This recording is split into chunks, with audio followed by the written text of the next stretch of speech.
Tonight, the SSRL Truck Series makes its way to Rockingham Speedway for the penultimate race of the campaign to see who can conquer the Rock.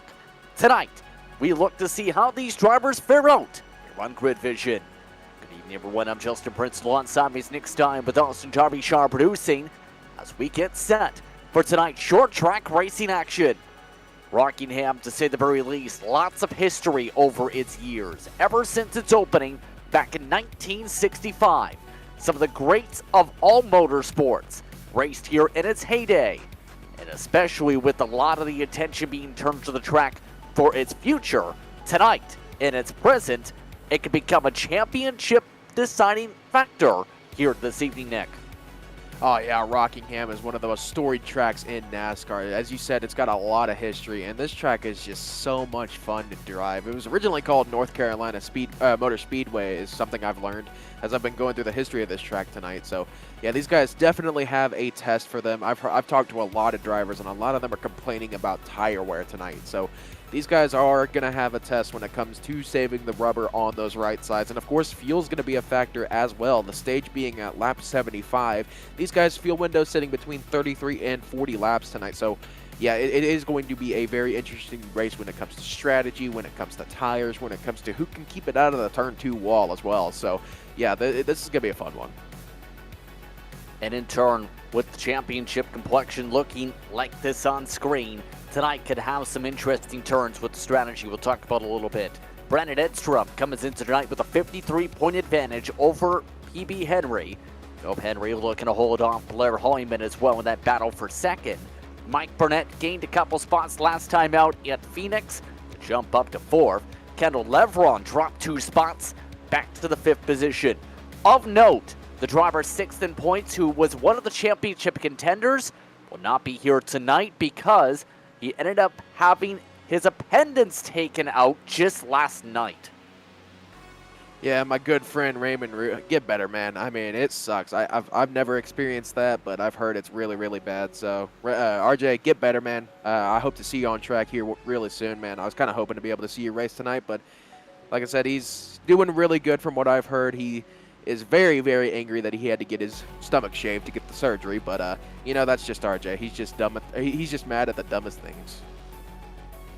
But in turn tonight, we get ready to see how these drivers handle Rockingham Speedway. Already you see some of the changes of the cameras. That's signaling towards the start of the qualifying session in the next few moments or so. Remember, these drivers do group qualifying, groups of about 3, sorted out based on the practice times.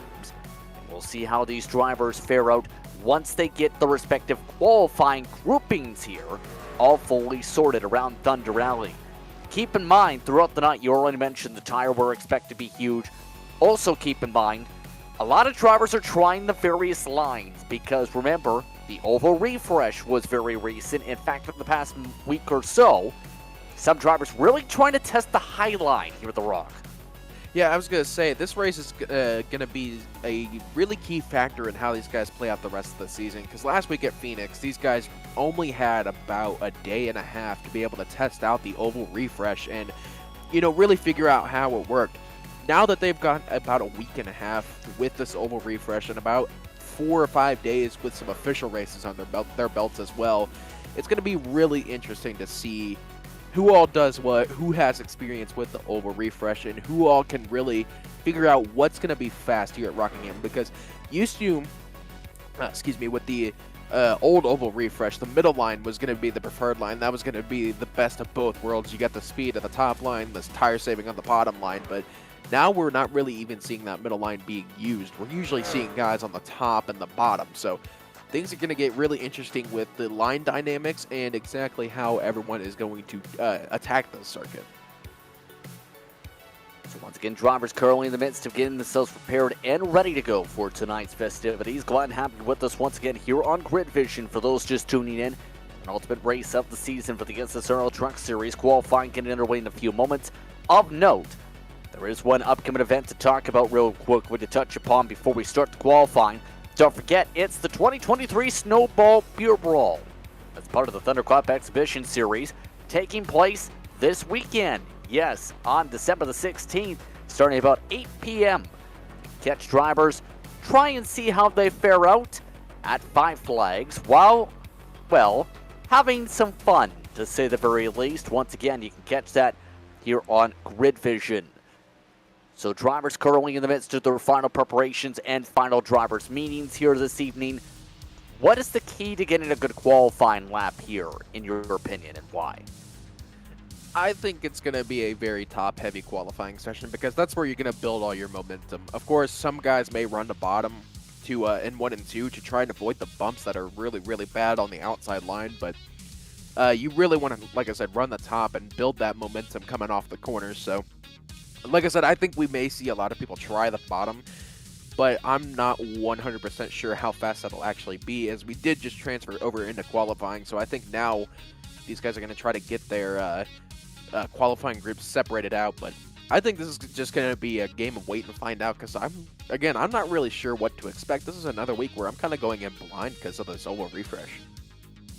So we're about to see how the qualifying groupings get sorted. Again, total of 25 minutes up on the clock if necessary to get through all the drivers tonight. Expecting a fairly full field as well for these competitors this evening. So we'll see how these groupings get sorted out here, a part of this group process, and as we get qualifying set to go here.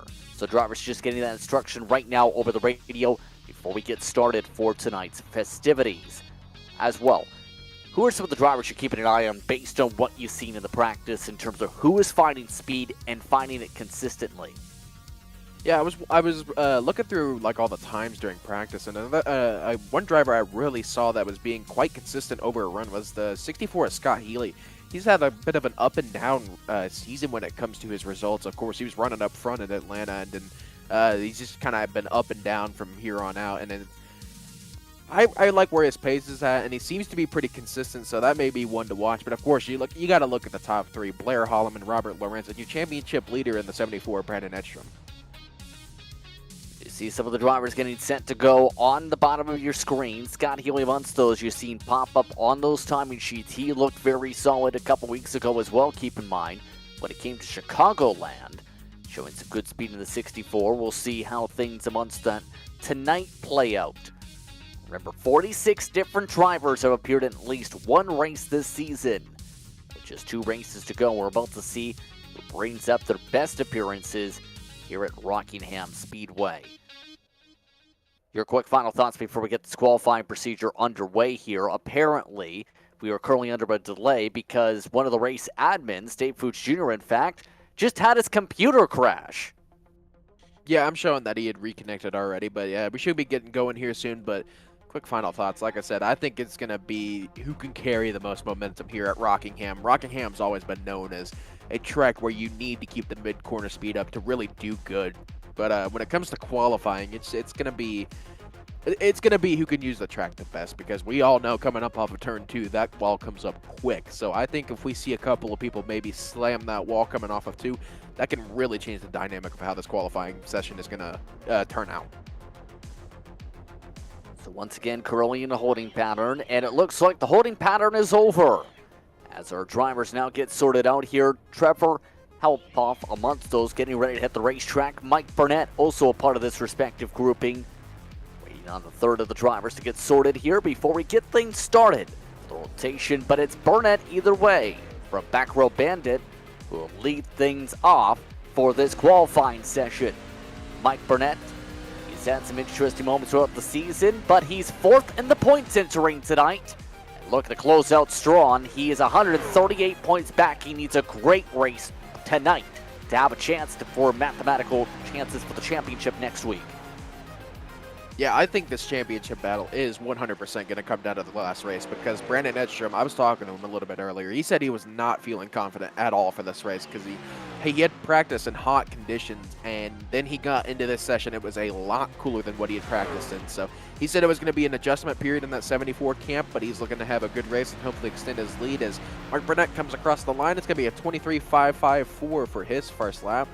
A little bit slower than what he set in practice, but now that he's on the bottom, it seems like that bottom line's doing a little bit better than we originally thought.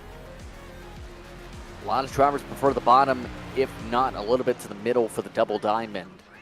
And we already see Howapov and Fuchs Jr. amongst those setting their first times. Here is Howapov.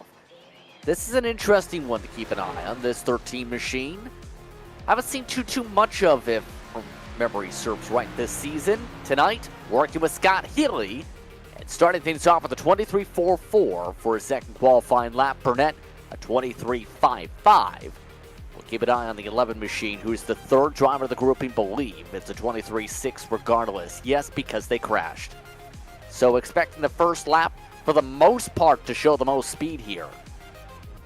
Yeah, this is something we're not really used to, the first lap being the quicker lap. As used to, we're waiting for that second lap, because usually it's the second lap that's a lot faster because the tires are up to temp, everything's up to temp, and it's finally, you're getting all your momentum built up. But it seems like that first lap's going to be a lot more popular for these guys, as you were mentioning. And I believe tonight, you were talking about Trevor Howapov. I believe this may be his rookie race, if I'm not mistaken. But second group on track, it's going to be Drew Prohl, Christopher Burnham, and Tanner Marty. All set for the second grouping. Here's a look at one of those drivers. You mentioned Marty amongst those also making an appearance tonight.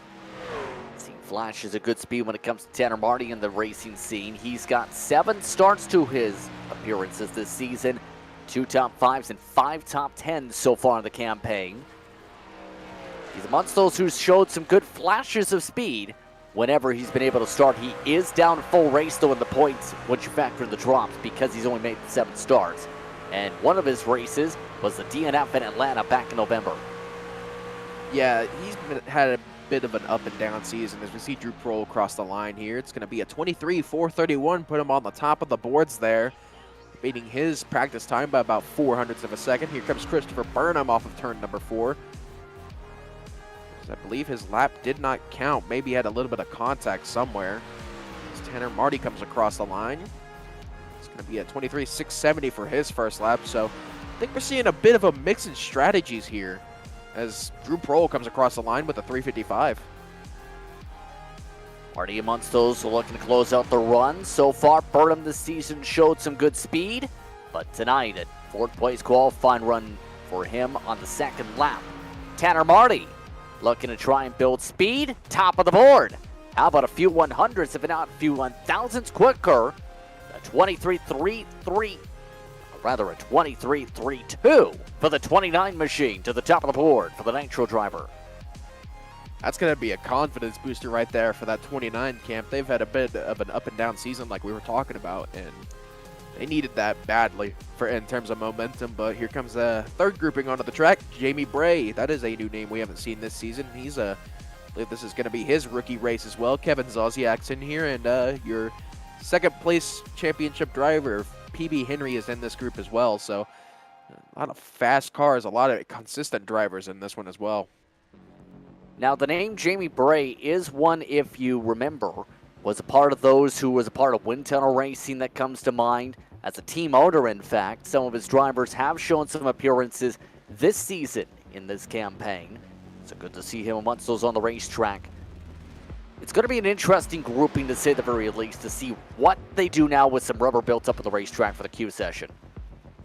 Yeah, I was going to say, we're used to pre-oval refresh. We're used to these guys getting faster as qualifying goes on because the rubber is on the track. And I'm kind of expecting that to hold true as well when it comes to post-oval refresh, as with the way rubber is laid down now, I believe more grip is laid on the track as more rubber goes onto the track. So, again, I'm not 100% on that, so don't quote me on that. I know I'm probably going to get flamed for saying it like that, but it's the best way I know how to, as Jamie Bray with a 6.14. I believe that may be the slowest time on track right now. Kevin Zosiak coming to finish his second lap, 23.376. That was the second slowest, in fact, for now. Henry is the slowest. Can he bump his way out of that distinction?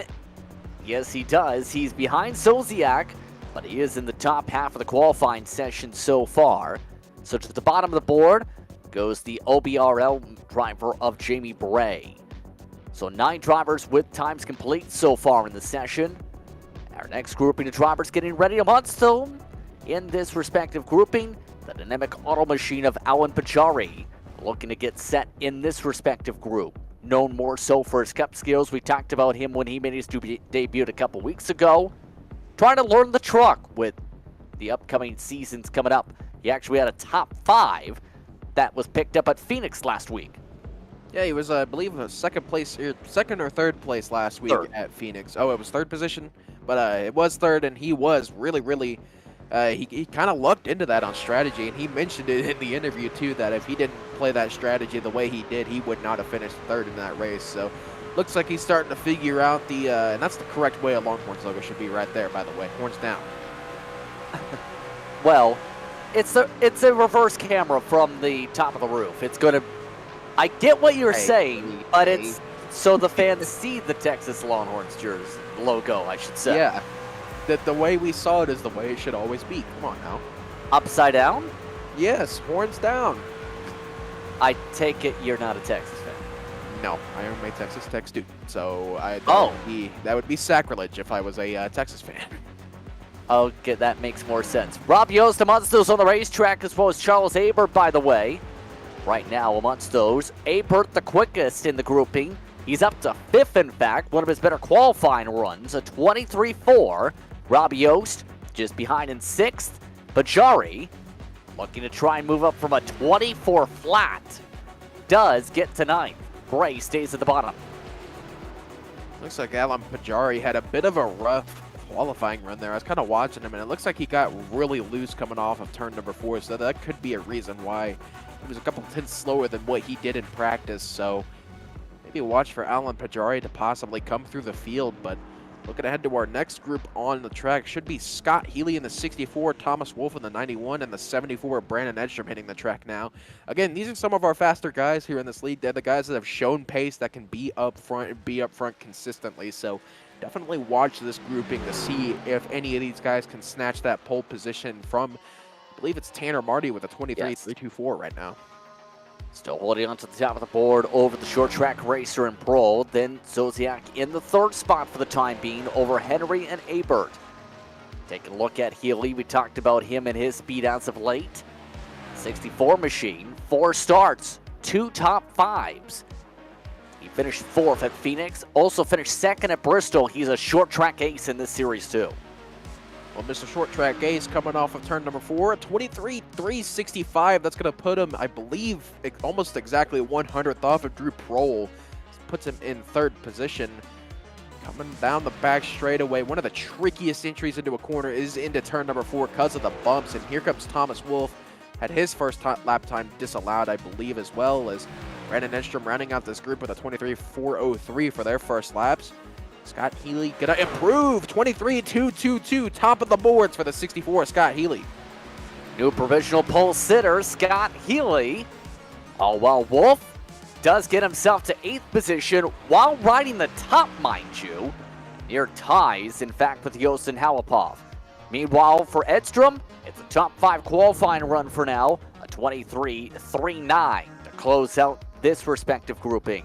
But Scott Healy yet again, showing what he showed when we went to Bristol a few weeks ago, and showing what he showcased at Phoenix. He knows how to drive short tracks. Should be our final grouping on track. The 23 of Robert Lawrence and the 10 of Blair Holloman. Last 2 drivers in this qualifying group, as I don't believe anyone else who's in the session is set up to run a lap. Sorry, I kind of had a brain fart there. I believe it's Corey Saucier is going to be our choose car tonight, so he will not be taking part in tonight's affairs. But Robert Lawrence coming around to start his first time lap, and just look how bumpy this track is. That top line is really going to be preferred in 1 and 2, I think, because you take a look at the bottom and it's just like, it's a suspension test on that bottom line, I'll say. Lawrence amongst those who made the change over to Team Conti with several other big names already contact to the top. He did that a lot in his practice runs. He actually had several big ones as triggered because of the wall contacts. Looks like it didn't get enough to be able to invalidate the lap, but it's 23.7 on the first lap for the 23. Meanwhile, Hollyman's up to 4th. He led the way much of practice. Holloman had a 367 there on his first lap. He set a 1 in practice. The only driver, in fact, to hit the 1s is Robert Lorenz, goes top of the boards with a 220. Robert Lorenz, top of the boards. Here comes Holloman off of turn number 4. 22.273. That's going to put him up in 3rd position, I believe. So Lawrence at the final grouping of drivers taking part in practice jumps to the top of the board about a 2/1000th of a second difference in the qualifying session. So it's Lawrence who's able to come up on top. One of the series veterans, one of the drivers with experience in the truck, should say Lawrence amongst those who's a veteran for truck league racing in multiple different series, including champion. Not bad, to say the very least, to give a bit of a statement in his third start of the series this season. Yeah, he's definitely showing that he has the pace to compete with these guys, especially how top-heavy this league is. Of course, we've seen names Patrick Gitter, Dustin Hall, last week a couple of heavy hitters over in the A Open scene making an appearance here in the SSRL Truck Series, but 2/1000ths of a second at the top of the field. And, you know, Justin, the last time you and I were on a call, we saw a incredibly close finish in an Xfinity League.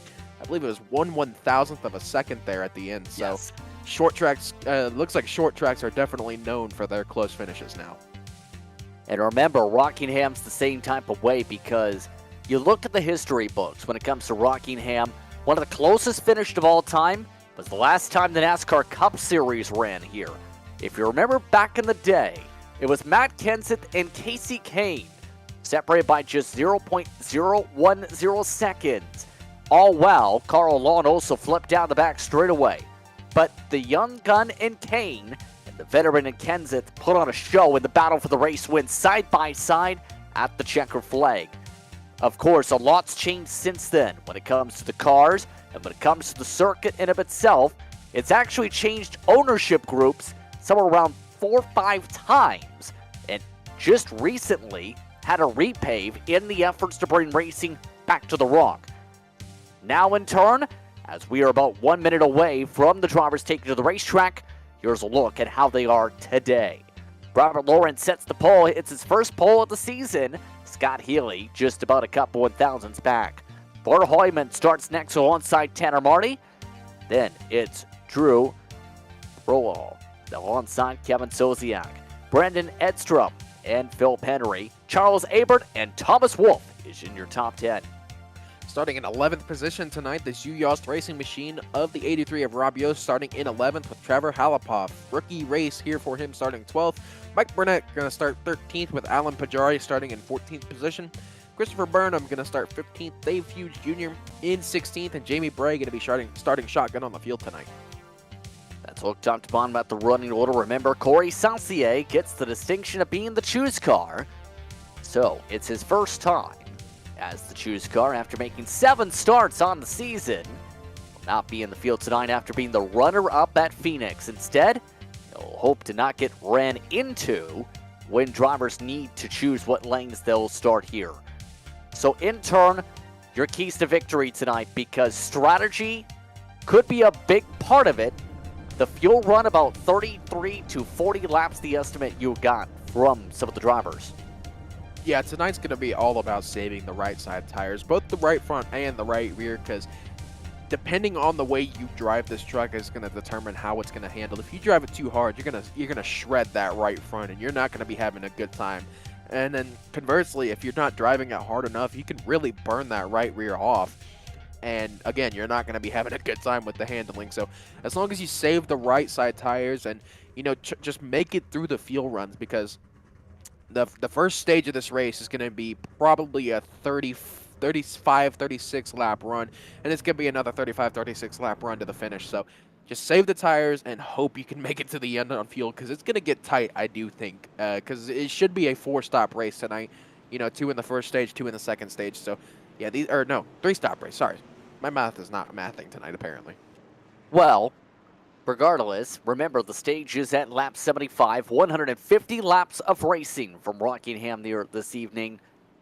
And again, Robert Lawrence in control of the field for the first time this season. Take your pick. Who is the pick?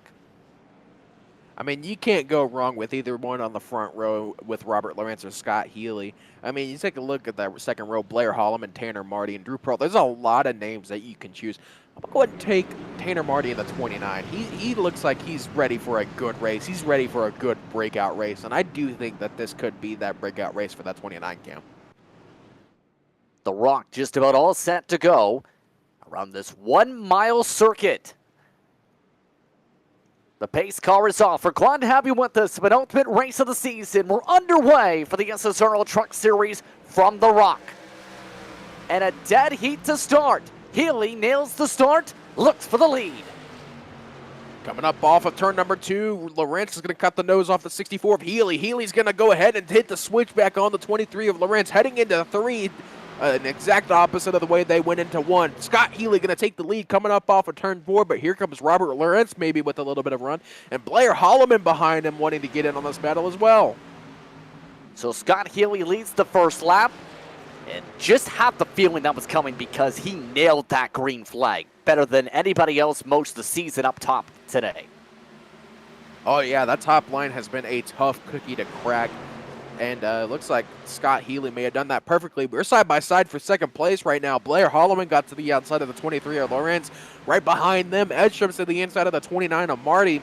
Action is just everywhere here at the Rock, and looks like Holloman's going to go ahead and clear the 23 of Lawrence. Either Lawrence is not happy with the way his truck is handling race-wise, or he's just saving his tires as much as he can. As now Holloman's to the outside of the 64 Healy, and he's going for the lead too. Hollyman led the way most of practice. He wants the lead on the high side. Hollyman does it. So Blair Hollyman takes the point. Scott Healy quickly back to second. And keep in mind, Hollyman is essentially the only driver consistently up on that top side. Look at the conga line on the bottom. Now, you remember last week, Holloman was really enjoying that outside at Phoenix in turns 1 and 2 as well. So, looks like Blair Holloman may have been born for the outside line at a lot of these tracks. And it really seems to be doing him well as he's pulled out about 4/10, almost half a second over Scott Healy in that 64, purely running the top. So, I'd be interested to see how his car's going to handle over throughout the rest of the run, with him abusing the tires on the top like he is. Still keeping an eye on Healy and company as they line up on the bottom of the racetrack. Here's the major thing to consider when it comes to that, because it gets a bit to story time. A couple years ago, when driving some of the trucks and some of the Xfinity cars, in fact, here as you see side by side at the back of the field with Bray and company, one of the major things was able to manage on a setup in about 15 laps to run away by about 4 seconds. Take a guess what happened on lap 16 onwards. The gap turned from 4 seconds to losing the lead by lap 25. One of the drivers in that race was Matt Cucker. He was the one in second. When he passed by, he asked the question, "Are you punking me right now?" No, I was not punking him. The tires just burned that quickly. Yeah, you are 100% right there. The tires, if you drive them the wrong way here, they will shred, and they will shred hard. Like, Blair Holloman, I'm not sure if he's all out pushing or what, but here at about 6 or 7 laps, he's going to be, if he is pushing these tires, he is going to fall back and fall back quickly. Like, I cannot stress how much slower you'll be after 15 laps if you're pushing your tires really hard. So right now the gap is about 10 car lengths, about 0.8 of a second. Here's a look at Zosiak and company. Tanner Marty amongst those, already slipping back with Zosiak. Can already tell some of the different philosophies here. Go a little bit more patient on pace, go harder later, try and keep it to where the tires are underneath. Some drivers really trying to make sure they don't force anything here. Speaking of forcing the issue, here comes PB Henry making a move to the inside of the 37 of Zosiak, but now we're starting to see the benefits of that outside line here a little bit further into the run. Granted, we're only 11 laps into the run, but that can make all the difference at Rockingham with how the tires behave. If you push it too hard for 10 laps, then you could be struggling for grip, as now it looks like Henry having to defend from the 91 of Thomas Wolfe. And pretty much single file throughout the rest of the field as I'm looking. But still keeping our eyes on this battle here. It looks like this is going to be where our Hornets' nest is going to set up early. Yeah, we're already seeing Marty able to play some decent defense, though, in the midst of this. Also, you also can tell, though, it's going to be tricky to pass here. There's a reason they consider this a very driver-intense track. The best of the best drivers are the ones who are able to make it work while maintaining the pace long run, while also making the passes. If you can't make the passes, you're not having a fun time. Yeah, Rockingham is known as one of the trickier tracks to pass, as you mentioned, mainly because of how much of a run you can get on that top line. The difference in speed between the bottom and the top is astounding, to say the least. Is right here we're seeing Zodiac trying to attack the 29 of Marty, and you just see how much time Tanner Marty gains off the corner. But it seems like Zodiac gains that all back as they get onto the brakes heading into the corner. This is just that cat and mouse game that we're talking about, as it looks like Zodiac's actually going to complete the pass, and now Henry's going to make a move on the 29 of Tanner Marty. So yeah, tonight's going to be a cat and mouse game between the top and the bottom on who's going to be able to make the pass and the momentum, and it's a very confusing topic to be able to describe. Oh, it's contact! Oh, there's a slide. Henry makes contact with Marty. No caution. We stay green. And that seemed to be a bad line from the start. I don't think I've ever seen someone cut the apron at the Rock. And then that momentum taken from cutting the apron leads to contact. I don't think he tried to cut the apron. I think... Watch the run here. Tried to short cut down and then overcut the corner. Oh, yeah. Okay, I see what you mean here. Oh. I think he may have gotten a little tight on entry there, and that's what caused that. But that was a flat entry because of the apron cut. Oh, okay. Yep. Sorry, brain cells are not working today, obviously. I was sitting here trying to figure out what you were talking about. In turn, no surprise, it's lap 17. Oh, look at that. 7/10 loss for Hollyman all of a sudden. So Healy, who stuck to the bottom, has closed the gap in fast. Hollyman actually might have just bopped the wall. Now he goes for the lead and nearly bops the side of Hollyman. I got a little bit tight off of turn number 2 there between Healy and the 10 of Holloman. Side by side for the lead now is Scott Healy trying to get that momentum on the bottom, but that top line still seeming to be a bit of a pest for those guys running the bottom. Not really able to get the momentum and the run off the corner, but you always seem to gain that time back mid and entry corner. So Scott Healy is just, I think he's just sitting here kind of waiting, resting on his laurels, waiting for Holloman to make a mistake. That's how you make a pass, especially at a track that's hard to pass. You kind of just sit there and say, hey, I'm in your mirror and I'm not going to leave until you make a mistake. That's it. That's exactly how you make a pass at a track like Rockingham. Exactly here, especially with how tight it's getting. Keep in mind, the more Healy gets held back, the more Robert Lawrence joins the fray because he's closed up about another near second. Edstrom's fallen off. Near contact yet again up front. Healy still yet to be able to find a run to make the pass. We're already just about 10-15 laps away from the pit window. Again, pit window sitting at about 33 to 40 laps, somewhere in that range. I wasn't exactly able to get a precise number.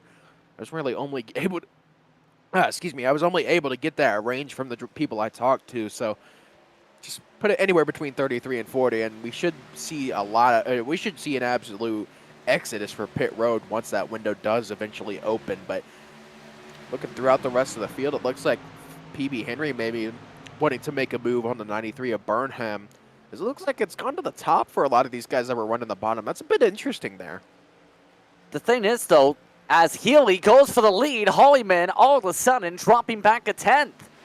So Healy's made the move, and he's chopped the nose off Hollyman. Hollyman into the wall as Lawrence goes inside.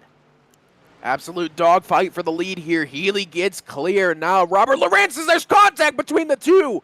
Oh man, Holloman and Lawrence involved in a huge wreck on the backstretch. Caution flags out for the first time tonight. And you can see it coming with how aggressive things look to be getting. It started off in 3 and 4. Healy actually had to cut Lawrence off. Hollyman drives into the fence, and then it's game on for second. Coming off of where we see Healy go up and block the 10 of Holloman because he had gotten such a good run off of turn number 4 there going down the front stretch, and then looks like, did Holloman hit the wall? Yeah, he did. Oh, man. Ouch. And this is a very tough time for a caution, too, because even if you were to go to the 40, even with the pace laps here, you might not be able to make the end of the stage on gas now. Yes, it looks like mostly everyone's Holloman fakes, Edstrom fakes, Healy, Prohl coming down pit road. Just some of the names we see coming down. Looks like Not, Thomas Wolfe, Christopher Burnham, Dave Fuge. not a surprise, the 23 is a part of that list too. But here's the question. Do you just take the fuel? Do you risk burning the set here? What do you do? Because that was going to become the next question. Does anybody risk staying out on little tires and risk popping a tire here? It looks like the answer, at least for some, is yes. Why not? Let's get fuel only at Rockingham because that works well. Yeah, it looks like mostly everyone. Zodiac takes tires. Henry took tires. Did Edstrom take tires? No, Edstrom stayed out. Sorry about that. Yes. But Healy and it looks like Burnham both decided fuel only was the call there. So interesting. Got some strategy playing out here. some bold strategy if you think about it, because the Rock shreds tires for breakfast, especially when it comes to the pavement on iRacing. As a matter of fact, the Cars Tour originally planned to run here a couple years ago, but because of the tires shredding the car so much from the, at the time, 30-ish year old pavement, they couldn't run the race after the tire test, which led to the repave in the past year. Yeah, as you said it perfectly. This track, it's kind of like Dover with the tires. You know, Dover eats tires for breakfast, lunch, and dinner, and Rockingham is almost the exact same, except the difference is Dover's a concrete track. This is pavement, so this is definitely some old pavement with how badly it eats the tires. And you know, I'm sitting here looking. That's an interesting call from the 64 Healy and the 37 of Zodiac, because I'm looking at the lap counter, and it's gonna be tight on fuel. Actually, I don't think they're gonna be able to make it on fuel, so I think these guys may be banking on another caution to get them to that lap 75 mark. So this is going to be an interesting play for a lot of these drivers now. Remember, all the drivers who just stayed out here under this caution have to come in anyhow in about 15 laps at the very most. An interesting note when talking about the repave was just looking back to make sure on the numbers here. That cost more than $3 million, and that's the choose car, and Edstrom just about clipped it. Yeah, these guys are getting very confident when it comes to how close they want to get to the choose car. And I was actually joking with a couple of guys after Phoenix last week, and they had made a pact to say whoever can get as close to the choose car as possible can win some money or something. I don't remember exactly what it was, but they were all joking about it last week at Phoenix. In turn, Hollyman chooses outside, Edstrom inside. Burnham and Wolfe are in the second row with Burnham up top, rather Wolfe up top, and then Burnham inside. Also amongst those staying out, Bray and Fuge. Then Healy on back are amongst those who either came in for fuel only or in a couple cases potentially risking the tires here. Remember, they might be in a spot where they have to go no tires if anybody elected to take the tire set here for their final pit stop. So in turn, it's time for the restart zone. Hollyman in control. He's led much of the way. He's off to the green. We're back underway. Watch for the wheel spin here, as it looks like Edstrom got a really even restart on Holloman and almost easily may take the lead from the 10 of Holloman through turns 1 and 2. Very easily, in fact. So Brennan Edstrom up to the point for the first time today. And already Hollyman back to his happy place, the top side. It looks like a lot of the others with them being equal on tires, and keep in mind with full tank essentially for this series, 60% of the normal sized fuel tanks. You have to keep in mind a lot of the drivers with the fuel only are going to deal with some balance issues here. Yeah, I believe I only saw 1 or 2 people actually go up onto the jacks for tires, one of them being the 37 of Kevin Zosiak. I believe right behind him, Philip Henry decided to take tires as well. As I looked through the field, and I believe they were the only 2 to actually take a set of tires there under that caution that did come down to pit. So those 2 may struggle to fire off. It's almost a little bit of 3 wide here. A little bit further back, this is Scott, Healy, Drew Prohl, and the 11 of Dave Fuge. Kevin Zosiak in on this battle as well, as these 2 these 3, or excuse me, make it 4, are trying to get a little bit sideways and having some fun here. And This is going to be the difficult part, trying to get around some of those who are running towards the back. Remember, some of the drivers who elected to stay out here were about 9 seconds back of the leaders at the top of the caution flag. Fuchs Jr., he's in the wall. There goes Prohl, and he's now side by side amongst those battling inside the top 5. Holloman was passed by the 91 of Thomas Wolfe. I believe Holloman may have gotten to the wall at one point, either in turn 4 or coming off of turn number 2. But we did have a change for second position, as now Thomas Wolfe sets his sights on the 74 of Edstrom. Of course, Edstrom leading his first laps of the night here at Rockingham Speedway. So it looks like further back, things are starting to get a little bit interesting. Drew Prohl and Jamie Bray side by side for fourth position. As Prohl makes that pass look almost easy. I believe Prohl may be on fresh tires, so he's going to kind of slice his way through the field here. So that's going to be an interesting thing to keep an eye on. He's already up to third. 4/10 back of the leader. Healy amongst those now zipping by Burnham. Again, all the drivers who stayed out here now within the window for pit stops expected here. Soziak not pushing the truck, if at all, with all this traffic to the point where others are trying to pounce inside, like Burnham you see there. Yeah, or rather Burnett. Oops, sorry about that. As Burnham and Burnett side by side, the two teammates. Soziak gets to the inside of the 93 of Burnham. One thing I did want to say is, because of that caution, I believe these guys may have done a little bit of fuel saving. So these guys that did not pit will have their fuel window extended. I did a little bit of quick math, and I think that window is going to be extended from now to about 34 to 41 laps. Contact! Burnham and Healy.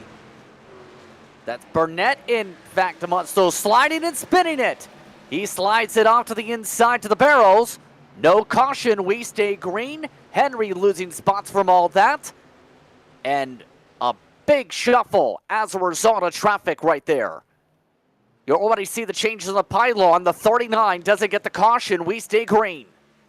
Yeah, now he's probably going to lose a lap as here comes the leaders. Drew Prohl on those fresh tires. Absolutely gapping the rest of the field. Again, that's to be expected with a 25-lap difference in tires. May not seem like a lot at a short track, but especially at Rockingham, that is a huge margin in terms of tires, as Prohl has already pulled over a 1.5 seconds over Brandon Edstrom in just 2 laps. Drew Prohl, as mentioned, lots of short track experience of the iRacing platform. It's usually his truck or car type, track type, I should say, of choice. Soziak now the things have spread apart because, well, about 4 different trucks went for a slide just now. I guess now is the time to press the gas pedal. I mean, if you're using a button for gas, wouldn't that insinuate you're on a controller? Yes.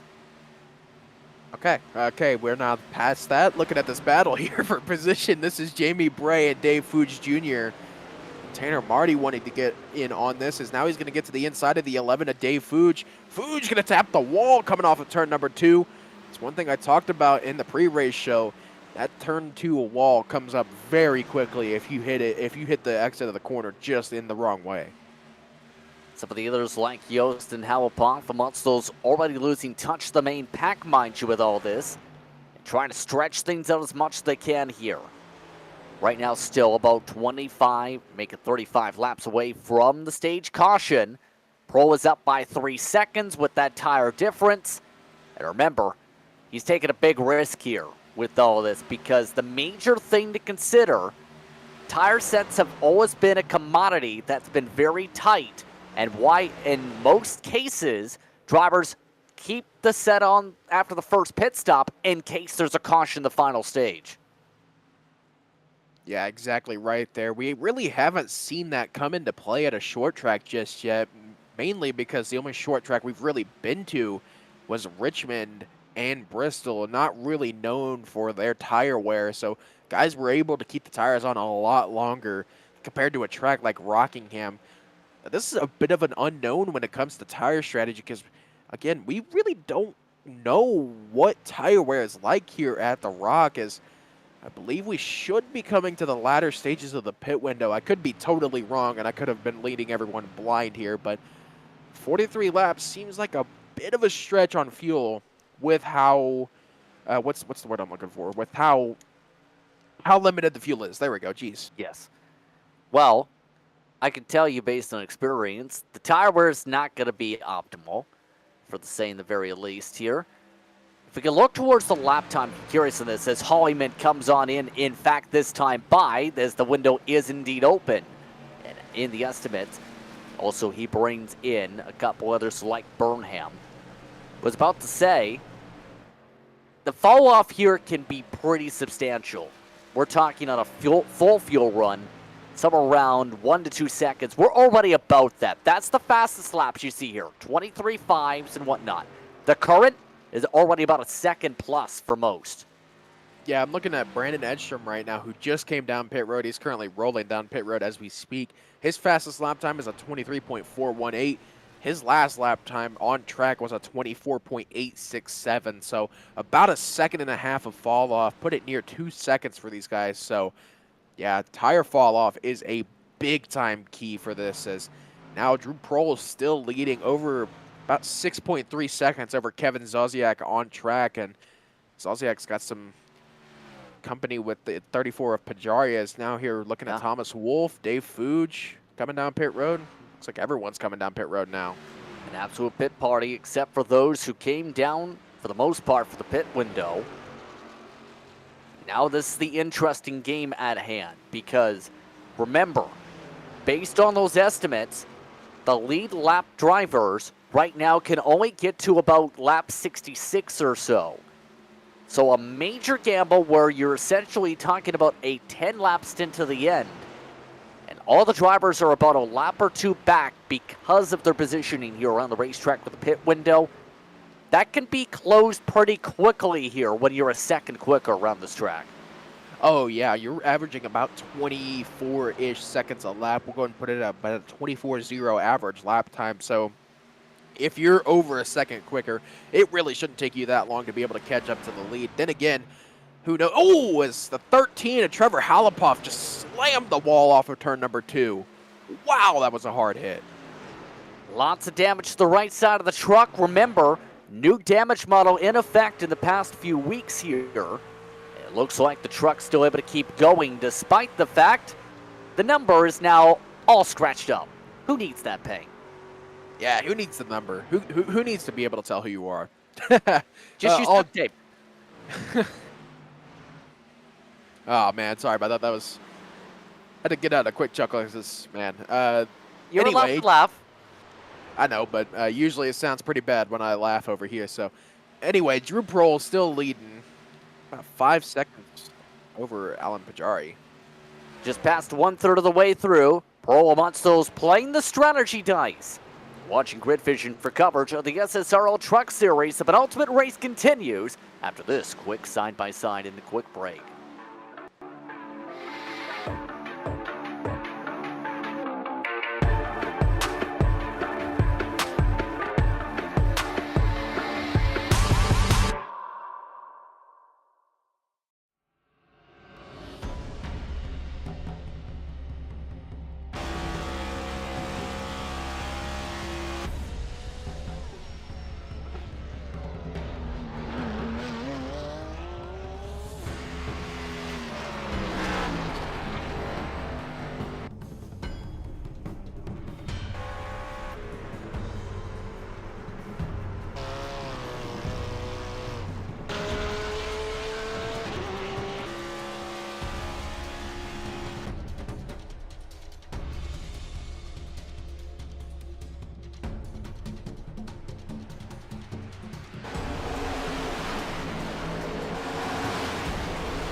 Racing isn't easy, but experiencing it is. iRacing puts you in the driver's seat with the industry's leading sim racing game. Drive on laser scan replicas of the greatest racing circuits from around the world. Go head-to-head against other drivers chosen by skill-based matchmaking to ensure competitive racing at every level. Compete across all your favorite series. In officially licensed cars, engineered to deliver the most accurate driving experience possible.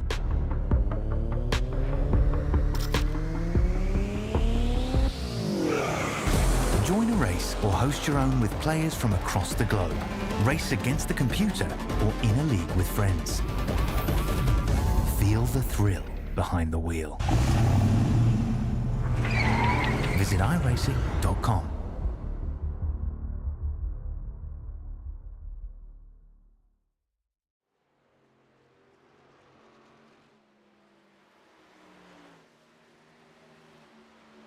Welcome back to Grid Vision for more coverage of the SSRL Truck Series. Justin Prince, Nick Stein with you, Austin Jarby producing. As we currently work our way towards lap 60, already within 100 laps to go. Pearl still leading, but look at the margin. When we went to break, it was about 5 seconds. Pajari, he's closed the gap completely, just about. Again, remember, Drew Prohl pit under that caution, so he's definitely on a lot older tires compared to Pajari. I believe Pajari may have pit under green, if I'm not mistaken. Nope. Oh, they did pit at the same time. Oh, interesting. So that shows me that Prohl maybe burned his tires off a little bit too early, as the first person that pit under green flag would be the 74 of Edstrom, as he's only about put it about 4 seconds off of Drew Prohl and Alan Pajari. So yeah, it looks like Drew Prohl may have burned his tires off just a little bit. Just had to get around some traffic. Remember, he's a full lap back. Once things cycle for pit stops, again, Edstrom likely up to the point. Speaking of pit stops, Healy starts things off amongst those who are drivers who came down to pit during the last run. It looks like he's elected to give some buffer time here before that stage end. That puts about 15 to go.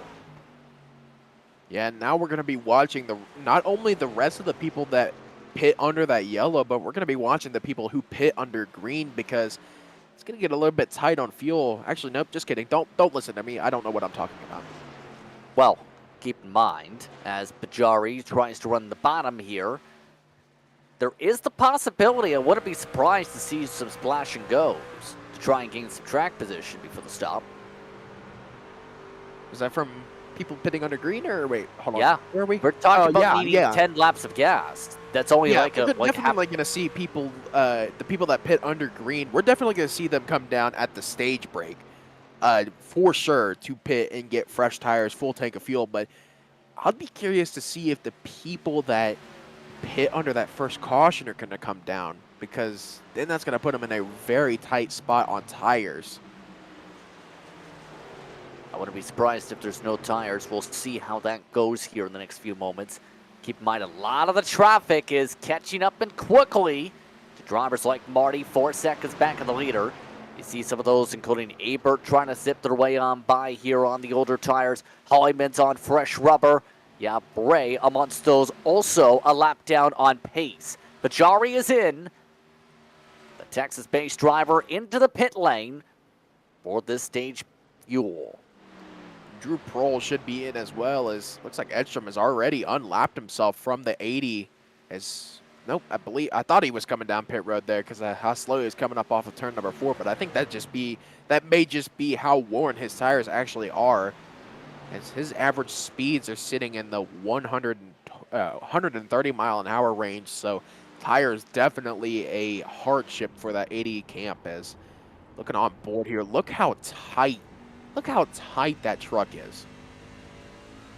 Do you think he's trying to stretch the fuel run? It is a tough challenge at 60% the fuel range to try and stretch the fuel run about 8 to 10 laps here, but it's a possibility if you do it right at the Rock. Here's the big thing. If he can do it, look at all the cars and trucks rather, he can pinch a lap down and pin a lap down.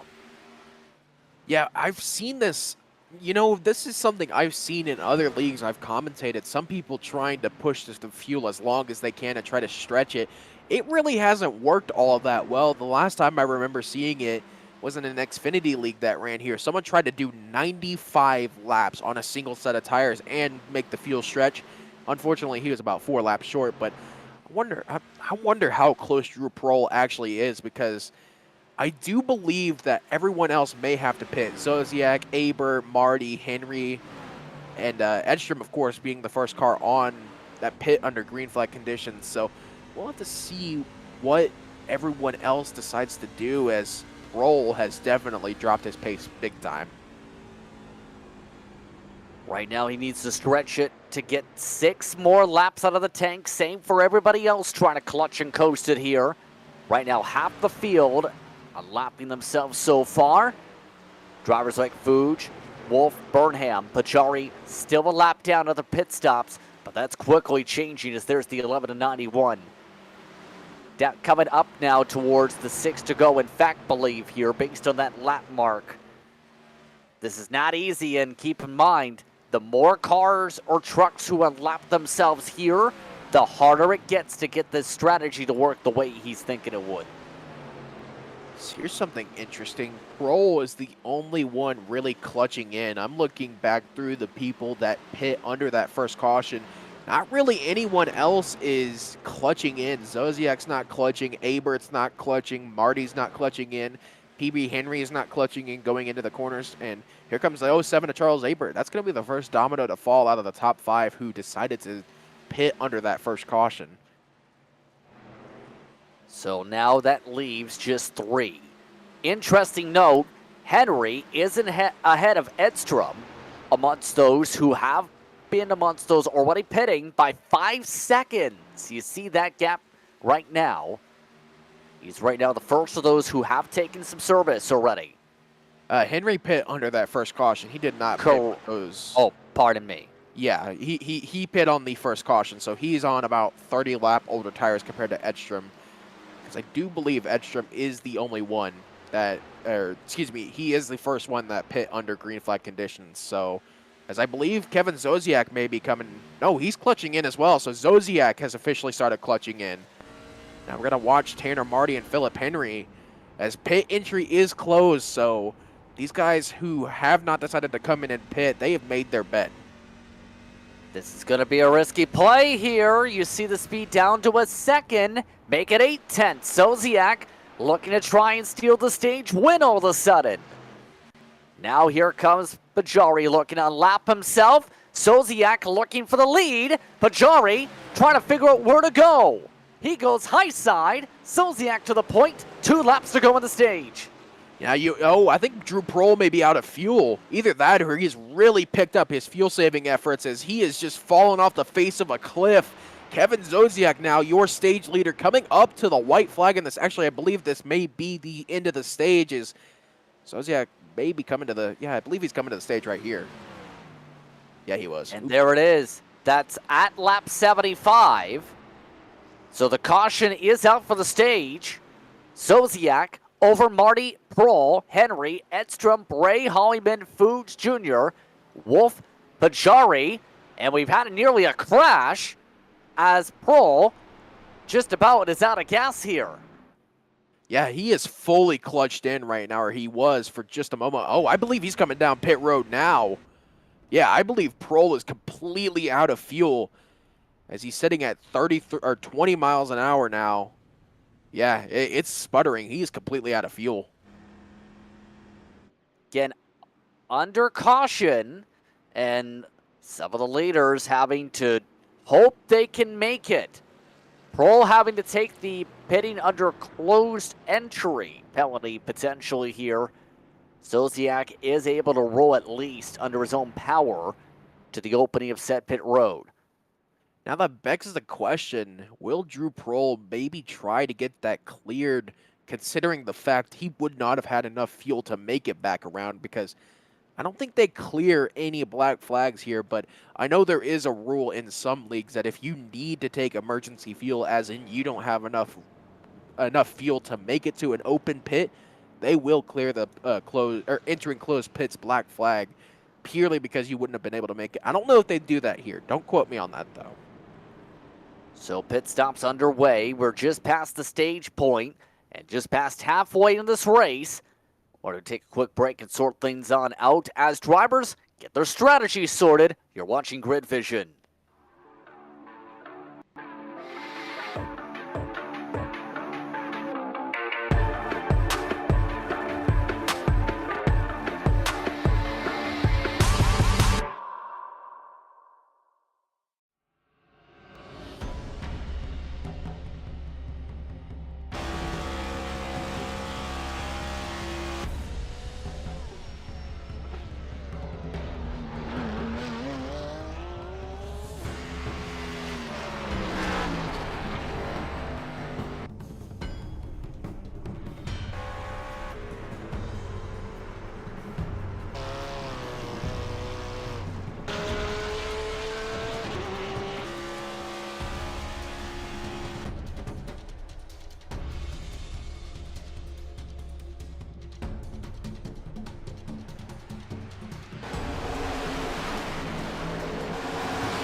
Racing isn't easy, but experiencing it is.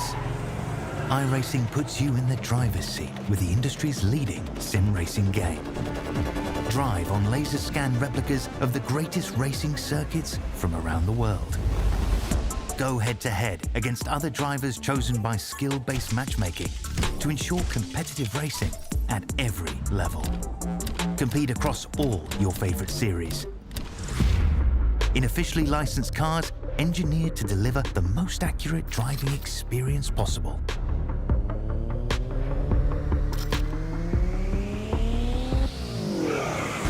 Join a race or host your own with players from across the globe.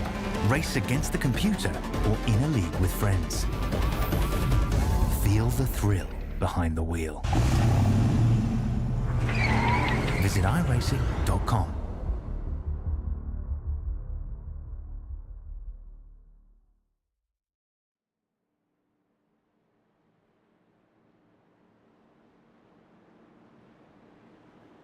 Just about set for the restart here for the SSRL Truck Series. Justin Prince next time with you, Austin Jarvis producing as we get ready to start lap 80. After all the strategies settled out here under caution, Sosiak leads the inside, outside Tanner Marty, then it's Henry and Edstrom, Bray and Hollyman in your first three rows. Keep in mind, Burnham, Halipov, and Yost amongst those pinned laps down at the time of the caution flag. We're back underway, and now it's the race to see who plays things out right. One stop to the end, and Edstrom wants three wide already. Edstrom not hanging around. He wanted third position, and he wanted it now. Taking it three wide with PB Henry and the 29 of Tanner Marty. Edstrom's going for the lead. Oh, man, Edstrom pushing as hard as he can. Of course, he's got Philip Henry behind him. Of course, these two guys are championship favorites, 1 and 2 in the championship right now, and they want the better track position of the two. And now Edstrom looking to try and get as many points as possible. 100 points for the win, mind you. Looking to set sail as Henry jumps up to second. Sosiak amongst those already heavy saving, already Bray getting pinged back, already Hollyman back to third. So, for the most part, outside of Healy stuck back in 10th, things seem to have settled out and quickly here. Yeah, Scott Healy had a bit of a rough restart there. He pretty much fell back almost like a brick there. That makes me wonder, did he not take tires under caution? Remember, that was a question. Does anybody risk taking the tires during the first yo, let alone under green, because of how tight the tire sets are going to be? Here's the downside. There's a strong chance drivers lose a lap with that tire difference as Yost has a problem with the back. Rob Yost looked like he may have just gotten a little bit loose off of turn number 2 there. Kept it straight for the most part, but I'll tell you what, I'm looking back up front. Blair Holloman, he's all over the rear end of the 25, and he wants second position. And as I say that, Sosiak wants third from the 10 of Holloman, as now they're side by side here for third position. Holloman, though, gets the run off of turn number 2, and kind of cuts off the nose of the 37 of Zosiak, as looks like things are about line astern for pretty much all throughout the field. Take a look from Zosiak as he settled in from 4th. What an improvement for Bray, though, because remember, he struggled in qualifying, struggled a bit in practice. He's kept the track position since his strategy plays. He's still top 5. Yeah, he's really come up through the field tonight. Not really a name we thought was going to be up front in qualifying, as I believe he started 17th tonight. Yeah, he did. He started 17th position tonight. He's sitting up in the top 5, so it looks like either he figured out, or Jamie Bray either figured out how to drive as, oh, it's Mike Burnett. No, excuse me, that was Thomas Wolfe. Thought about 3 wide in a turn 3 there. Oh, and now he nearly cuts the nose off his own teammate. Burnham gives him a break, though. But was about to say, yes, as this track seems to rubber in, that's been an interesting thing, is it's not just about who adjusts to the racetrack, to the track temps, to the humidity, to the weather conditions. You add into the update with the oval refresh, you're talking about the adjustments to where the rubber is built up in the heat of the track once again in a different way that builds a lot more heat and varies it around a lot around this circuit. So we're already seeing a lot of drivers try and search for grip, like you see in real life, compared to just saying, let's ride the bottom, because that's the best way to save tire. Yeah, and another thing that's really interesting with this refresh, I actually did a lot deeper of a dig throughout the last week or so, is the way the temperature affects the track has been drastically improved. So seeing as it's really, really chilly right now, it's 75 degree air temp, a 78 degree track temp. So it being a much cooler day than, say, other days like in the middle of June or something where it could be upwards of 90 degrees in the air, this track is going to have a lot more grip in it. And, you know, that's something we saw pre-oval refresh, where we saw if the track was cooler, it would have a lot more grip and be a lot faster. In my experience, that's a lot more, what's the word I'm looking for? It's a lot more is basically what I'm trying to get at. So with the cooler track, with these guys running, grip is going to be drastically improved as these guys continue to run laps on the circuit with the rubber being laid down. So I think that's why we're seeing a lot of guys really search for that grip, is because the grip's all over the track because of how cool it is. Indeed, the more cooler the track, the more grip expected. The hotter the track, the less grip it is because it's harder to stick and turn to the surface. But right now, Henry is trying to stick to Edstrom like glue. Henry, remember, had some slides as a result of some contact earlier. He's looking to slide his way into the race lead for the first time. Yeah, Philip Henry, he's looking to the rear end of the 74. Not really anything going for Philip Henry, as I believe these guys just may be trying to save tires here. It goes back to what we've seen before the first pit stop cycle.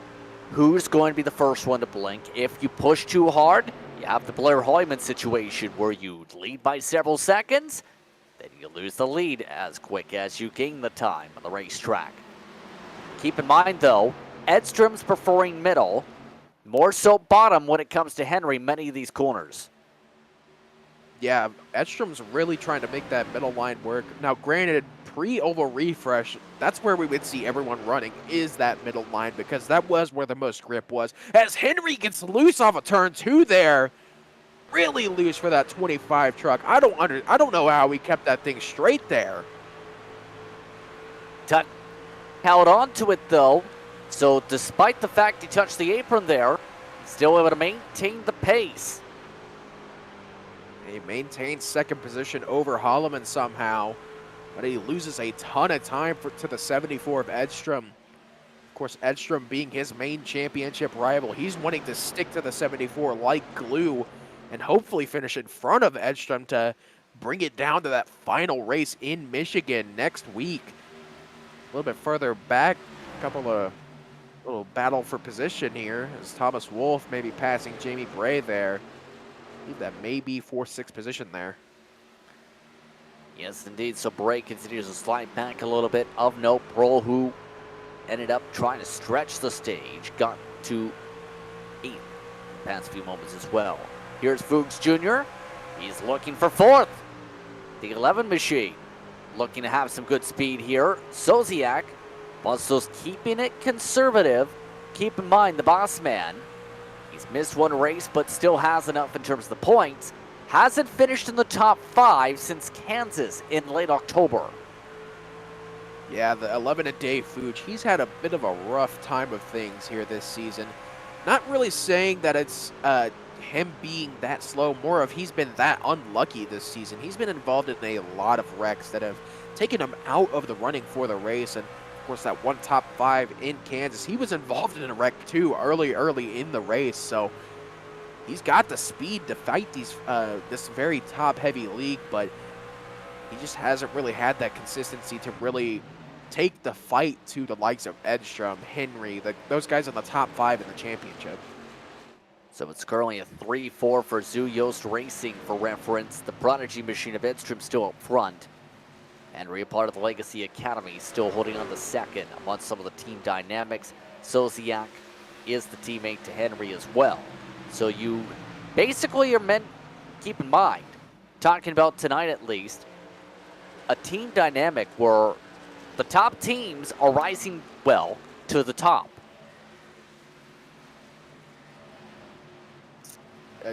As we look back a little bit further here, this is Alan Pajari going to the inside of the 93 of Burnham.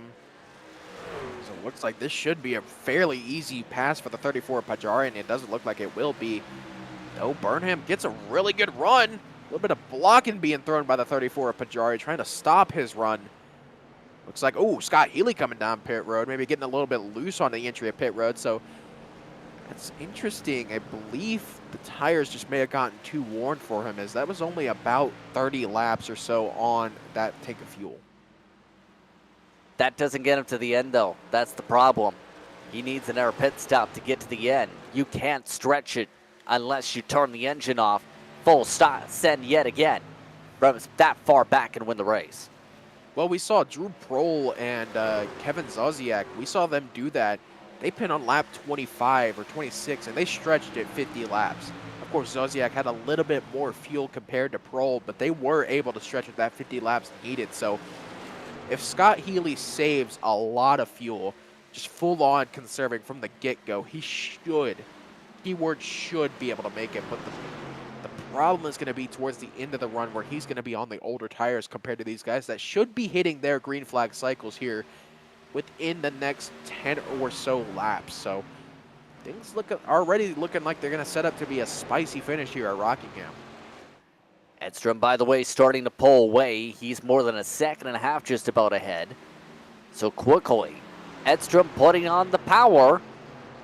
It seems like every time Edstrom mentions that he doesn't have the same confidence compared to before, or doesn't think it's going to go well, he's won. Remember Chicagoland? He went from 7th to 1st that race. Kansas, he picked up a win there. Phoenix, he's actually been was solid in the top 10. Bristol was a top 3. He's been, ever since October the 12th, a walking top 10 as Healy breaks up the point. Yeah, here comes Scott Healy. Of course, he's on fresh tires compared to these guys. He's got about 30 lap fresher tires compared to literally everyone else in the field. So this should be Scott Healy really just flying through the field here, just trying to get his lap back as quickly as he can, as he's already up to 3rd on track. But still, remember, he is a lap down as he's going to get to the inside of Henry. Ooh, man, almost a little bit of contact between the two, but Healy, man, oh, fresh tires looking really, really good right now. Well, just for the quick technical blip there, as we continue to see how things play out for Edstrom. 1.6 seconds up. Green light on fuel. Expect to be comfortable in about 5-6 laps from now. Hollyman, he's been committed up top. It's starting to work a bit better almost this time. Yeah, the sun is starting to go down, and the track temp is starting to drop a little bit. So that top line, I think, will come more and more into fruition as the track temp does go down and the grip starts to go up, as that outside line is starting to get really, really, really good. And, you know, this is kind of expected at Rockingham. You know, you don't really see the outside line really come into play towards the end of the race, mainly because that outside line really doesn't get rubber in as much say as the bottom line. Absolutely.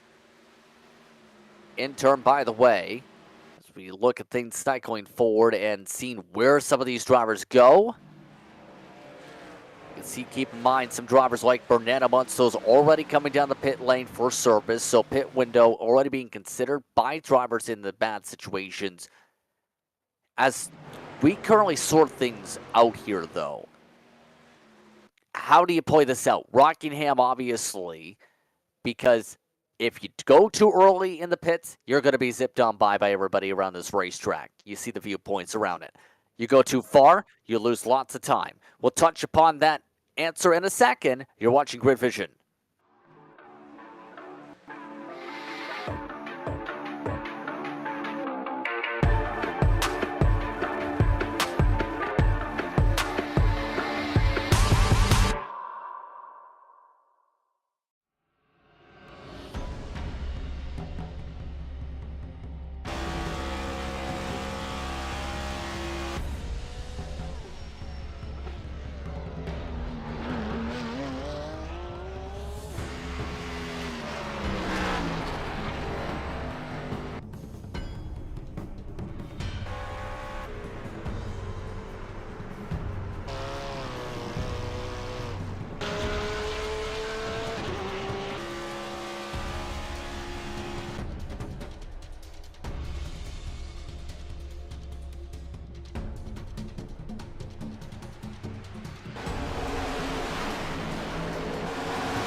Racing isn't easy, but experiencing it is.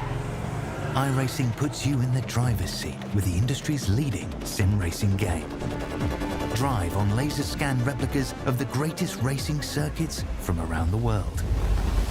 Go head-to-head against other drivers chosen by skill-based matchmaking to ensure competitive racing at every level.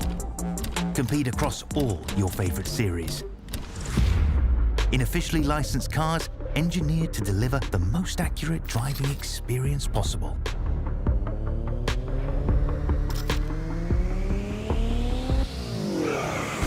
Join a race or host your own with players from across the globe. Race against the computer or in a league with friends. Feel the thrill behind the wheel. Visit iRacing.com.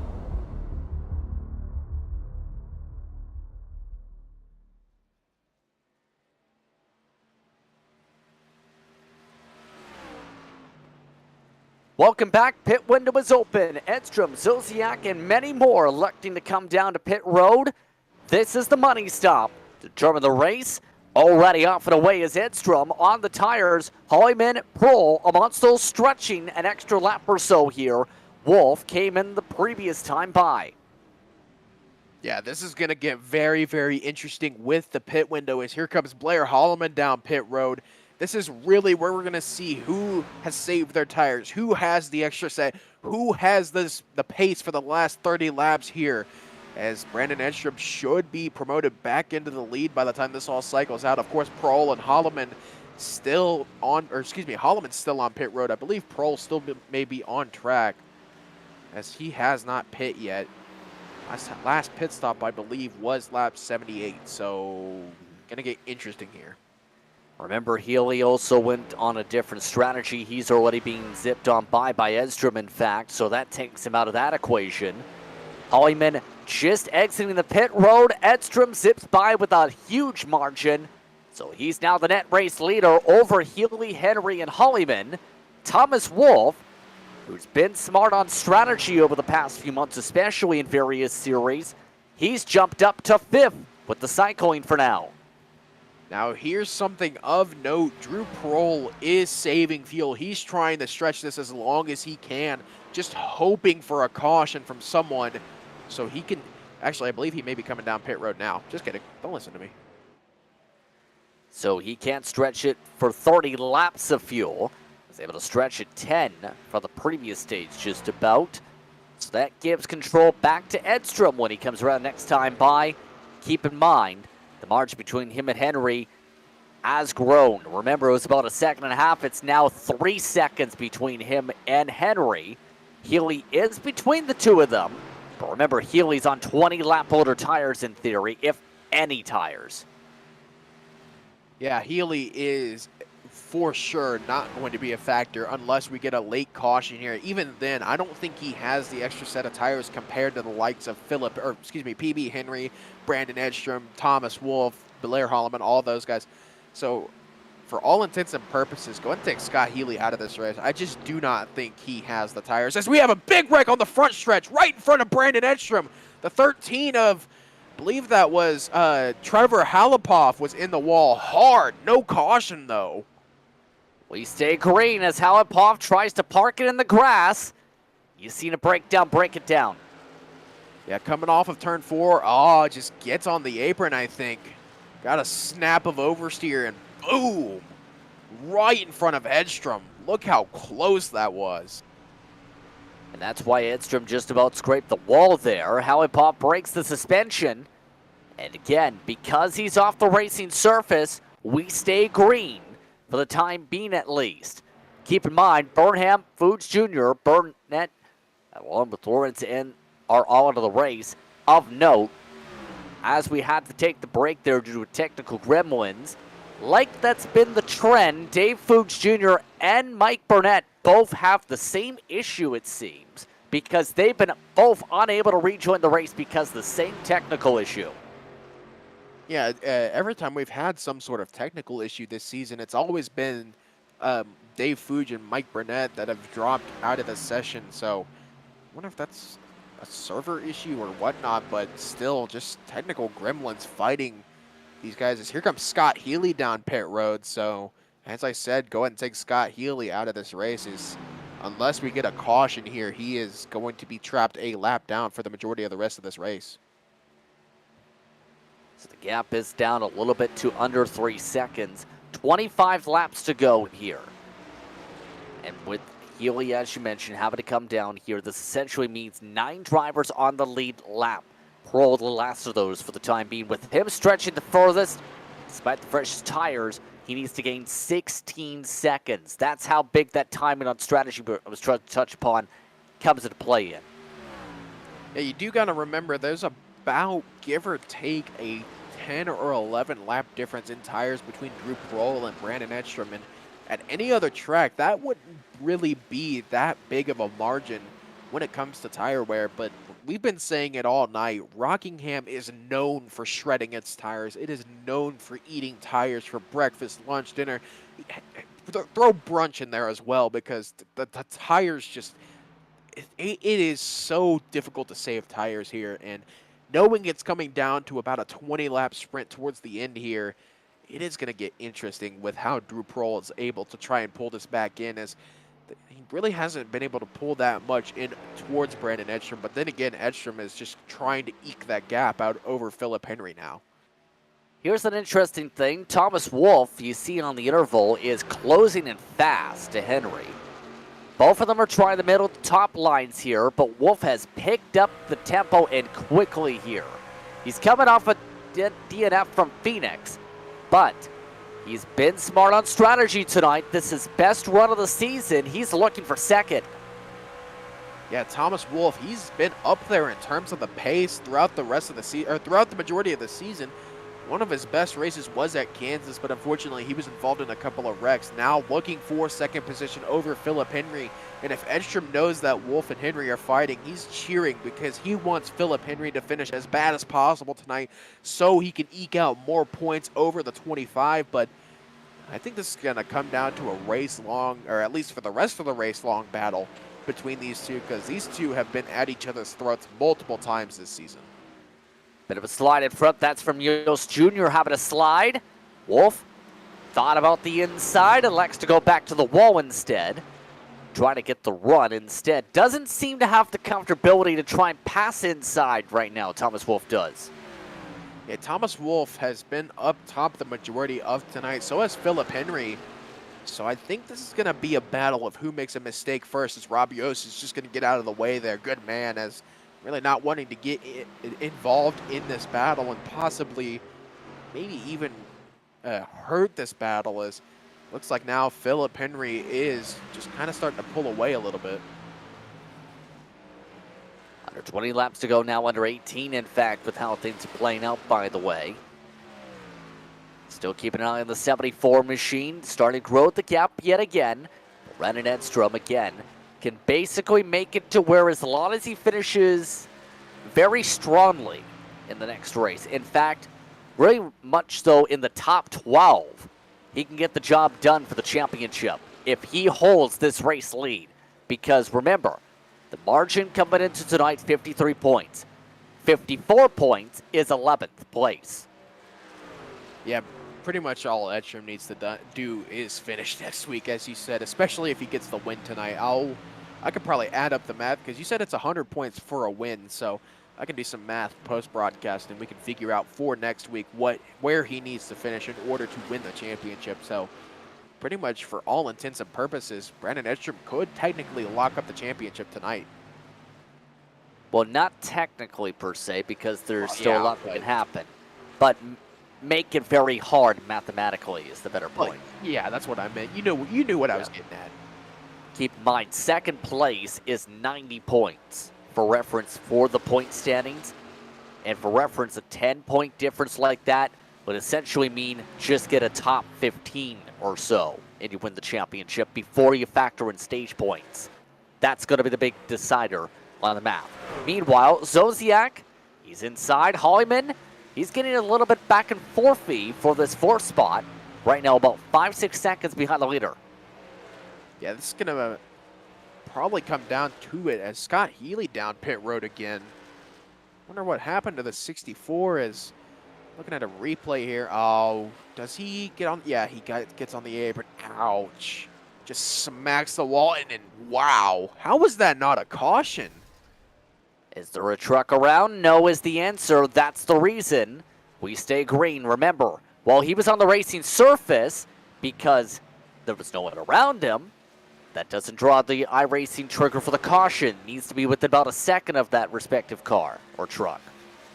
Okay, fair enough. Just make me look dumb, why don't you? In turn, 12 laps to go.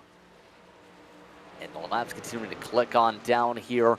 Right now, Edstrom trying to make this a very dominant run. If he can close this out, he'd take the lead for most races won in the season. Oh, we have a battle forming back again for second. Wolf and Henry went back and forth on that pylon for a moment. It looks like Wolf is trying the bottom. He wants to go.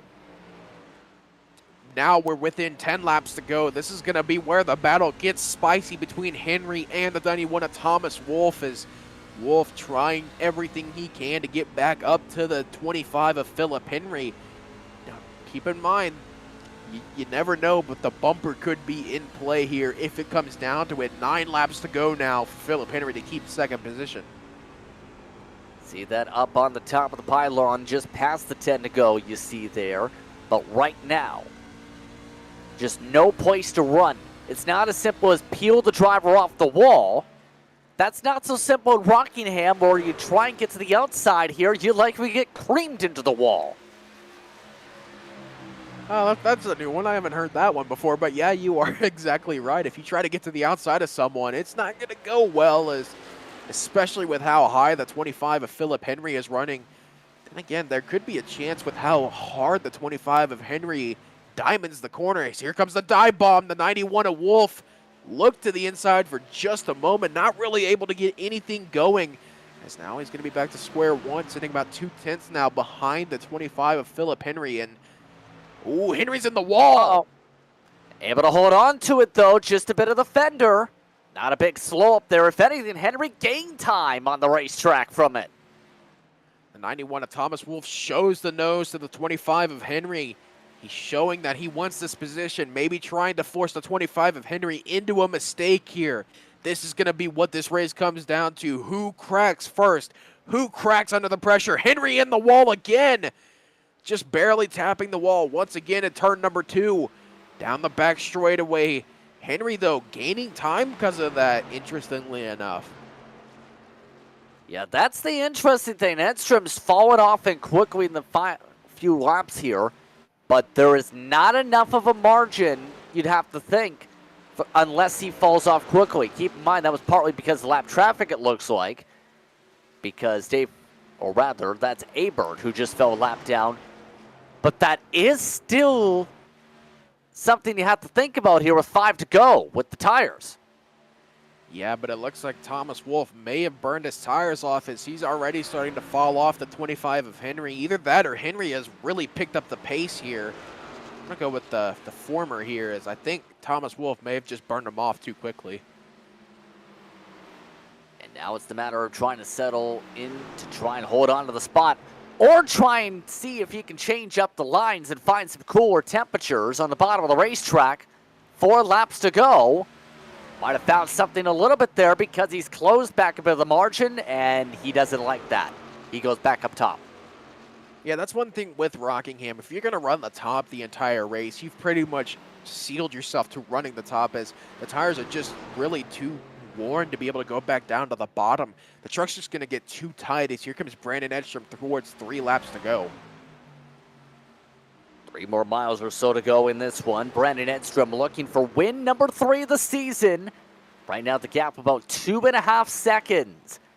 And into the wall goes Wolfe. He slams the fence hard into turn 2 and through to the exit. Oh man, that just seals the fate of the 91 there. Unfortunately, just not enough time to get back up to the 25 of PB Henry, and that pretty much seals the battle for second position there.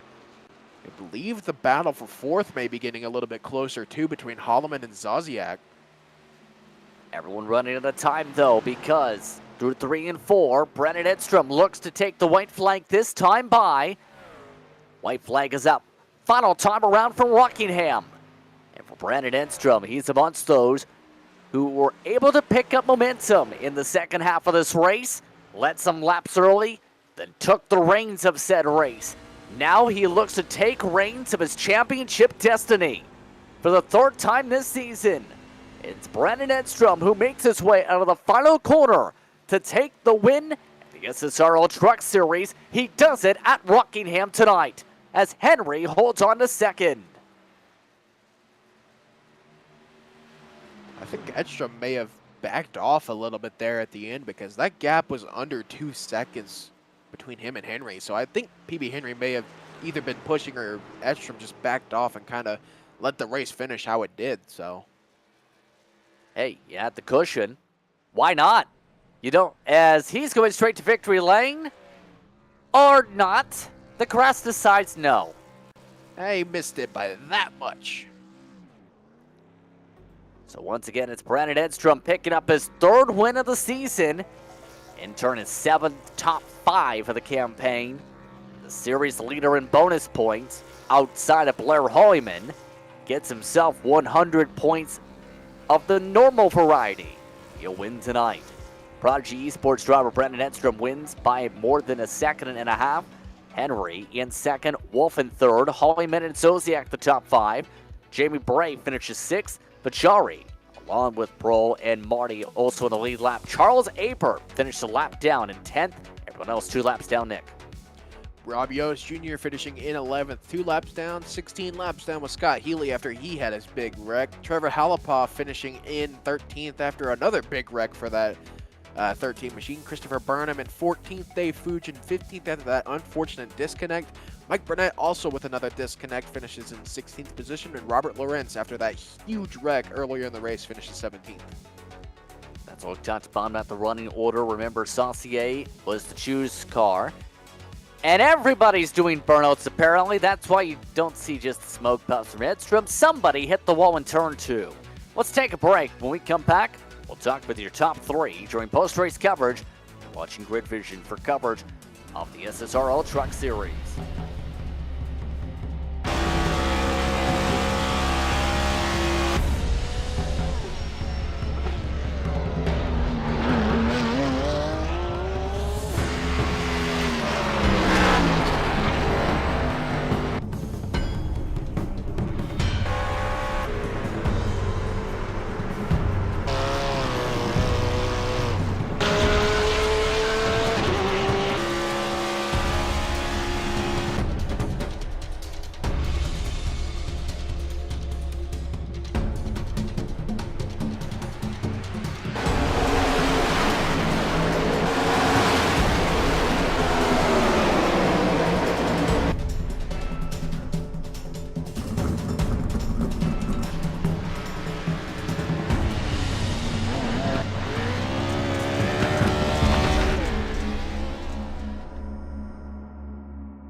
Welcome back, everyone, to tonight's coverage of SSRL Truck Series action on Grid Vision. Just Prince next time with you, Austin Johnny Sharp producing.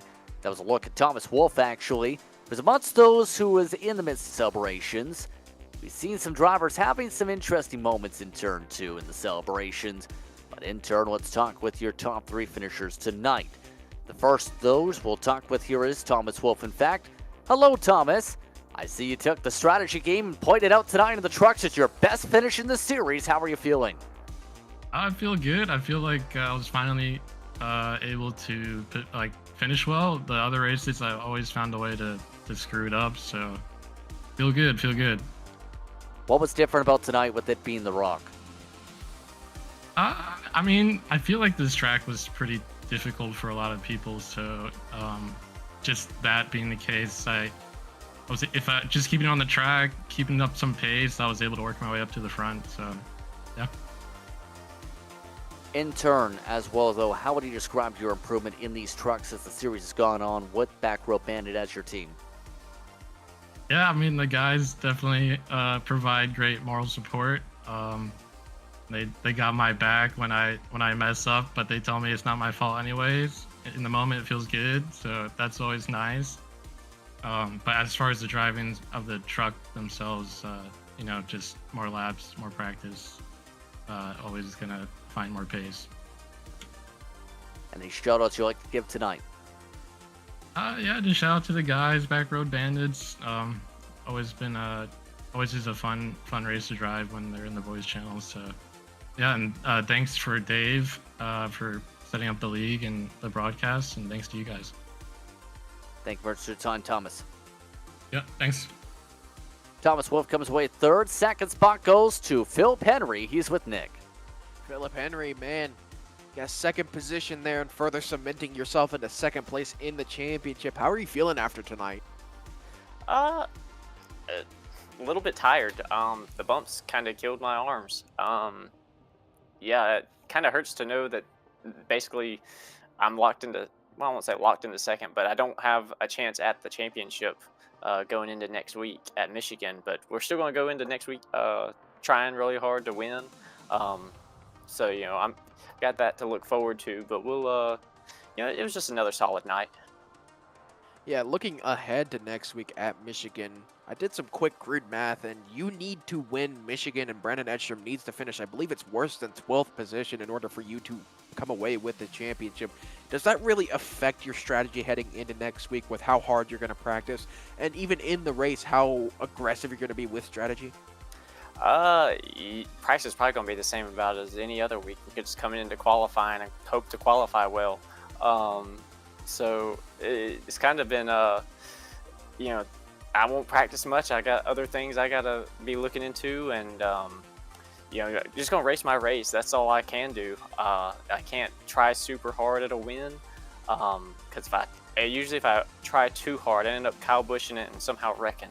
I can't go in there super hard trying, and just got to run my race. I can't race anybody else. Just run my race and hope that I can find myself there on the last lap, in second, with it being a sort of a plate track for the trucks.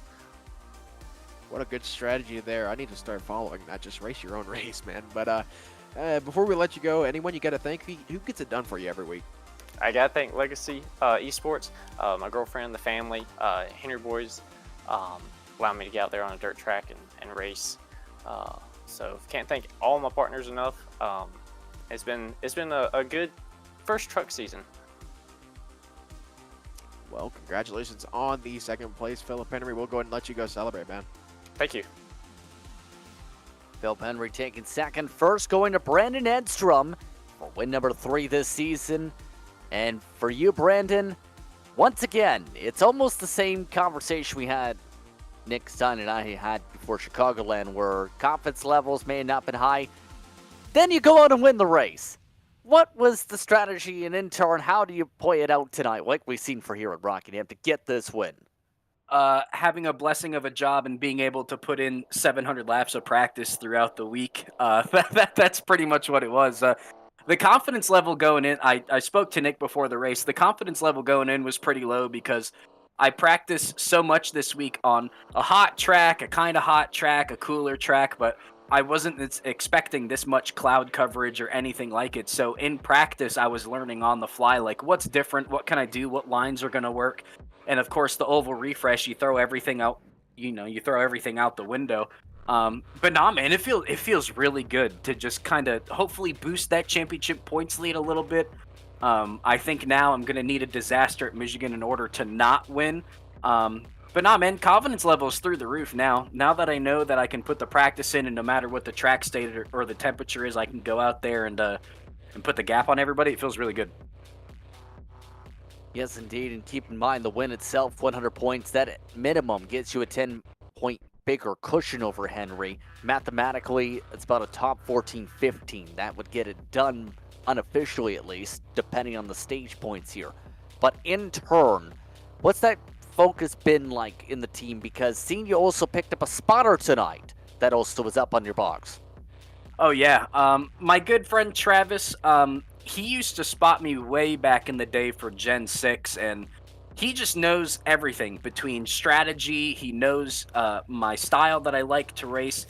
Me and Travis have been friends for forever. He was like the first kid I raced with on iRacing way back in our modified days. So he's been with me a long time in these past few races. Even last week, he was like, let me spot you. Good old time's sake. I mean, you have a 60% win ratio when I spot you. Why don't I spot you for the last 3 races and let's see how it goes? And last week, I made the wrong strategy call. Travis was telling me otherwise. I didn't listen to him, which I learned quick that I should. But tonight was all him, man. He called the race really good, called the strategy correctly. But now the spotter really helps because the iRacing spotter kind of sucks. And it's not truthful 100% of the time. And nah, man, I just can't thank him enough for coming back and helping me out. On that note, the final race you talked about it just then is Michigan. That's a good point because it's official racing there, in fact, this week. And in turn, one of the interesting things that's been noted, when it comes to the fixed setup more so, saving the right rear tire. When it comes to the open races, making sure you don't have any fall off. So in turn, what's that balance you think going to be like when we bring the fixed sets built by Team Conti for reference to that racetrack on December 21st to start the championship? Well, Team Conti builds rocket fast setups. I mean, I've seen a difference night and day over these past 2 weeks. It's not just slam it to the ground and let it go. Conti really puts the time in, and I really appreciate him coming on for Prodigy. But Michigan's one of my favorite tracks in the truck, even in the Cup car. My first race in SSRL for the Cup Series was there, finished 5th. Philip Henry beat me there, so that's the only thing I really have to worry about is Philip at the moment. But nah, man, Michigan's dope. I really like Michigan. I like the style of racing. I've really gotten comfortable with the truck, so the only thing I can do is ask a few buddies on Prodigy Esports to hop in a hosted session and experiment with the weather, whatever the heck it may be, and hopefully we can all work together, and maybe it will help me out a little bit. Any shout-outs you'd like to give after tonight's race? Absolutely. The Northern Alliance on Mental Illness, NAMI, for their continued research on those with mental illnesses. No Kid Hungry for providing 10,000 meals a day to those in need. P1 Coffee. I want to give a big shout out to Travis for spotting me. My mom watching back at home. My fiance, who's nice enough to let me do this nerdy hobby that I do. I want to thank all my friends watching back home. And I want to give my teammate RJ Root a big shout out. He actually got appendicitis last night and had to go into emergency surgery at about 9:30. That's why he wasn't on the track tonight. So this one's for him, all my friends and family, and I look forward to next week. Hopefully I can get my first league championship and finally put a crown on my head. Well, again, congratulations on the victory tonight, Brandon. This win does give you the series lead and victories as well. Thanks, boss. I appreciate it. Thank you for everything that you guys do. Darby, Grid Vision, Justin, Nick, you guys do amazing every single week. Look forward to seeing you guys next week. That's Brandon Edstrom coming away with the win tonight. I'd like to thank him and the rest of the top 3 for taking the time to speak with us during post-race coverage here on Grid Vision. Intern Nick, your final thoughts on tonight here at The Rock. Apparently, Spotter and Travis seems to be the genius. Yeah, I know Travis as well, and he's a really, really cool dude, man. He's so incredibly smart when it comes to strategy like that. But going back to some final thoughts, I mean, This was a typical Rockingham race, I think. I mean, we fully expected tires to be a bit of a struggle point for these guys tonight. And, of course, those guys that were able to save the tires were able to come out on top, being Brandon Edstrom and Philip Henry, the guys that were able to save the best. So I honestly think that's exactly what Rockingham is. Just save the tires and you'll do pretty well. And that seemed to be come to fruition from what we saw tonight. Once again, keep in mind the next race is at MIS, Michigan International Speedway, to determine the champion. It's going to be interesting, to say the least, to see which drivers balance tire wear while also making sure they're in the right spots in the pack. Once again, that coverage starts at about 9 p.m. Eastern Time next week, December the 21st, to decide a champion here on Grid Vision. Also, before that point, December the 16th, don't forget, it's the 2023 Snowball Beer Brawl, the exhibition race held by Thunderclap. Be sure to tune in 8 p.m. Eastern on December the 16th to see how people that are self-indulging survive a short track. On that note, it's time to say goodbye. For my co-announcer tonight, Nick Stein, for our producer, Austin Darbyshire, I'm Justin Prince saying so long. Enjoy the rest of your day or evening. You've been watching the penultimate race of the SSRL Truck Series season. Congratulations to Brandon Edstrom. He gets it done from the Rock.